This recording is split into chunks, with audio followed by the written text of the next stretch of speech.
Samsung's doing it. They're bringing back the Note. So here it is. This is the Samsung Galaxy Note 8 coming out very, very soon. And I know you're wondering, why did they bring out another Note? The last one exploded.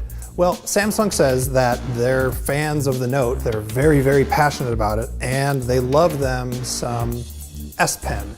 So even though the specs in this phone are very similar to the Galaxy S8 Plus, there are a few differences with the S Pen that we need to talk about. But before we get into that, there's a bunch of standard phone stuff to get into. So let's break this phone down. So the big thing with every single Note is that it has a gigantic screen, and on the Note 8 it is gigantic. It is 6.3 inches, but it's basically the same tech as you'll see in the Galaxy S8 and S8 Plus. So it's 2960 by 1440 and 18 by 5 by 9 aspect ratio, so it's very, very tall. But Samsung did a couple of things differently here. If you look at the curved screen, and of course there is a curved screen, it curves a little bit less than it does on the Galaxy S8 and S8 Plus, and that's so that you can have more writing surface, Samsung says.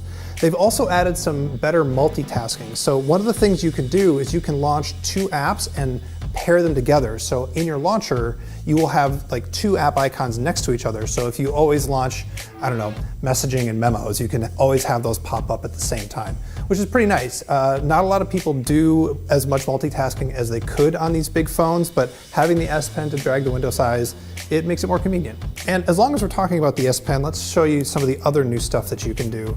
So my favorite new feature is they have this thing called a live message. So you tap on this from the little pop-up that comes up from the S Pen, and you can start drawing on it. But when you draw the message, you can then save it as a standard animated GIF.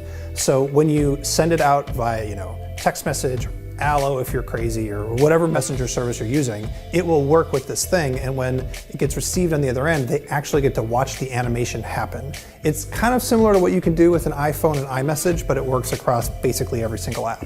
And of course, the S Pen stylus does what S Pen and Styli have always done. If you pull it out with the screen off, you can take a note directly on the off screen, although now on the Note 8 you can add up to 100 pages to your meeting note if you want, which is nice. The slightly larger screen and the S Pen aren't the only reasons to pick the Note 8 over the Galaxy S8 Plus or the Galaxy S8. The other big reason are the cameras. Samsung is putting dual cameras inside the Note 8 without having a big old camera bump on them, and they're doing a lot of really cool stuff with these 2 lenses. So first of all, they're both 12 megapixel.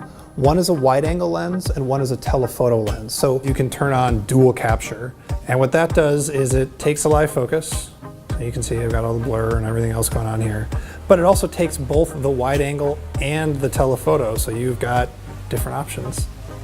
So it's Samsung's flagship phone, so you expect flagship specs.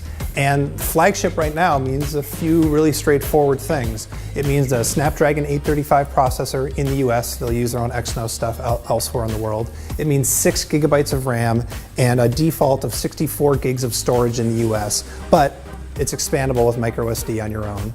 It also means that it has a 3300 milliamp battery. We don't know how long that's going to cause this thing to last. I'm sure that Samsung would tell you all day. We do know that that battery has gone through Samsung's brand new, super safe 8-step process to keep explosions from happening. And it's easy to make explosion jokes, and of course I'm doing it because I like doing easy things. But the S8 and the S8 Plus haven't had any problems, and so it's probably safe to assume that this new Note will not have any problems either. Last but not least, both the phone and the stylus are IP68, which means that it is resistant to water and dust. When you drop this thing in the toilet or you drop the stylus in the toilet, you'll be fine. Oh, one more thing that's super interesting to me, because I'm a super nerd, Samsung has updated DeX, which is this phone dock that you can plug it into, and then it turns the phone into a computer. You can use it on your monitor with a keyboard and a mouse. It's way faster now. The switching between phone and desktop is bam bam. It used to take up to a minute to make that switch happen. It is basically like a Chromebook but running Android. It feels really good to use. You will see there's an extra button underneath the volume buttons.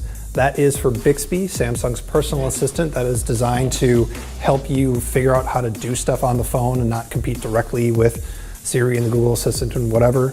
You can hold it down to launch Bixby Voice. You probably can't remap it because you definitely can't do that on the S8 and the S8 Plus.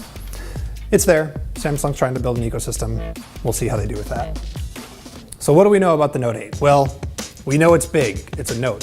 They're really big. We know that it has good performance. We know that it has some really intriguing cameras that I'm very excited to test out against current generation iPhones and even the next generation iPhone. We know it has an S Pen, and we know that it's coming soon. And last but not least, in the US, we know that it's only coming in black and gray. We may get some other options in the future. What we don't know yet is a release date or a price, but I anticipate the release date is very soon and the price is very high. How you doing? How am I doing? Have I moved out of focus? Oh, I moved and now I'm out of focus. Okay. So if you pull it out, the screen up,